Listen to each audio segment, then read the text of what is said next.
I finally caught them a few weeks later, out in the middle of nowhere. His car just pulled up onto a dirt path. What was he doing, Mr. West? I'd been staring at photos of Katie every night for the last month. The ink had started to run off where I'd been pressing the corners so tightly. What was he doing, Mr. West? He was admiring his handiwork. I wouldn't worry, Mr. West. The chances are it's what she wanted anyway. To be one of his works of art, so to speak. Fuck you! I was ready to put a bullet in the back of his head there and then. It would have been so easy, so satisfying. It was what he deserved. What changed your mind? I'm a cop, Darius. The American people rely on figures like myself to uphold the law. Killing him would have made us one and the same.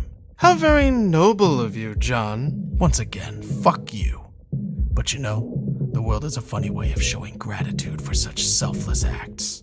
I assume you're referring to the blinding light that apparently engulfed your car. I still have no idea what it was, or what caused it. I guess this terror of darkness has somehow found a friend in the light. And of course, when I came to, I found my car had made a strong connection with rather incompatible foliage. Worse still, my back seat was devoid of serial killers.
The descent. A violent maelstrom. Nature has a way of bringing the most devious of minds back down to earth. And shortly after the Sawmill Massacre, our psychopath succumbed to the outdoors, of all things. Really now, Mr. West, can we stop with the cliched storytelling? This isn't a tale from Narnia. How could you possibly know his motivations for being in that wood? Perhaps he wanted to feel closer to nature. Perhaps he was tired of killing. Just maybe he wanted to feel closer to his victims. All I know is, when the cops turned up to search the surrounding areas, they turned up nothing. And this was a place right out in the middle of nowhere, so it wasn't like he could have gone far. There was only one possible explanation. He'd managed to hitch a ride out of there. You think he called the paramedics himself? Well, it makes sense, right?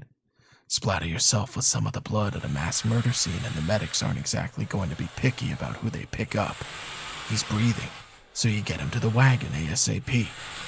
Of course, this particular victim was breathing a little too well for his or their own good. I guess they may be adding a new phrase to the ambulance protocol handbook. Never give drugs to a psychopath.